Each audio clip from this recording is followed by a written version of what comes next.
आयुर्वेद में श्वसन तंत्र से संबंधित समस्याओं में जैसे दमा, जुकाम, खांसी, कफज, बुखार आदि में सीताफलादि चूर्ण प्रचुरता से उपयोग किया जाता है।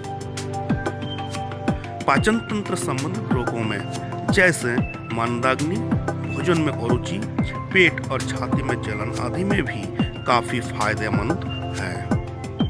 सीताफलादि चूर्ण वायु, पित्त और कफनाशक अर्थात त्रिदोष नाशक है। पित्त विकार जैसे हाथ पैरों में जलन होने में भी सीताफलादि चूर्ण का इस्तेमाल लाभदायक होता है। छोटे छोटे बच्चों के सूखा रोग, हड्डी पसली निकल जाना, चिड़चिड़ेपन के समस्या में भी सीताफलादि चूर्ण मल्टीविटामिन जैसा काम करता है। जीर्ण शीर्ण शरीर में भी प्राण का संचार करता है।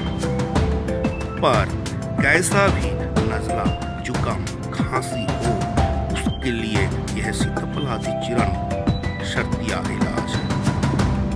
अब शुरू करते हैं प्रस्तुत प्रणाली। वैशज्य रत्नावली ग्रंथ में लिखा है, तकबहुली सपिप्पली तुगक्सीरी सीतफला क्रमतीर्थम चूर्ण क्षय का सपहम। अर्थात दालचीनी, छोटी इलायची, पिप्पली, वंशलोचन एवं मिश्री आदि का चूर्ण द्विगुण क्रम से सेवन करने से क्षय काश प्रशमित होता है। तो सबसे पहले हमें दालचीनी लेना है। दालचीनी को यदि हम 10 ग्राम लेते हैं तो छोटी इलायची 20 ग्राम, पिप्पली 40 ग्राम, वंशलोचन 80 ग्राम और मिश्री 160 ग्राम लेंगे। यहाँ पर कुल मिलाकर 310 ग्राम औषधि होंगे। संपूर्ण औषधि को एकत्रित करके हम दस्ता की सहायता से बारीक कपर छान चूर्ण बना ले।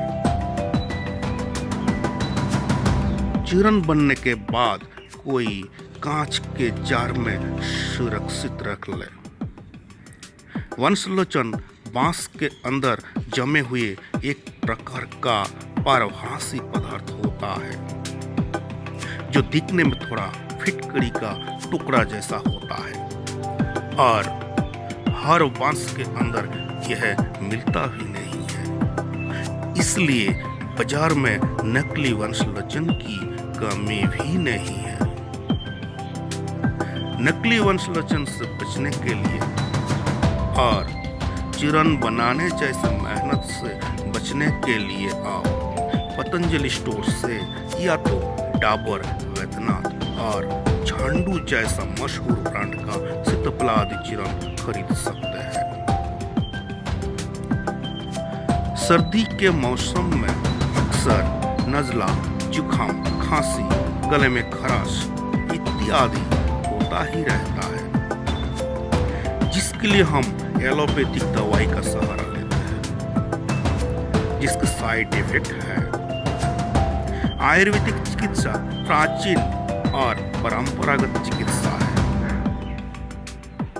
इसके साइड इफेक्ट नहीं होते हैं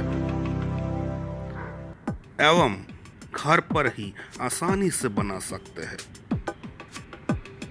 अब इसके खुराक डोज प्राप्त वयस्क के लिए यानी एडल्ट के लिए 5 ग्राम चूर्ण 1 चम्मच शहद में मिलाकर दिन में 2 या 3 बार ले सकते हैं। छोटे बच्चे के लिए 1/4 और 5-6 साल के बच्चे के लिए आधा चम्मच चूर्ण शहद के साथ लेना है। यदि समस्या गंभीर हो तो सीताफलादि चूर्ण के साथ बराबर मात्रा में त्रिकोटु चूर्ण मिला सकते हैं। सौंठ, काली मिर्च एवं पिप्पली इन 3 द्रव्य के बराबर मात्रा एकत्रित अवस्था में त्रिकोटु बनता है। आप पतंजलि स्टोर से ही त्रिकोटु चूर्ण खरीद सकते हैं। स्वस्थ रहिए, सुखी रहिए।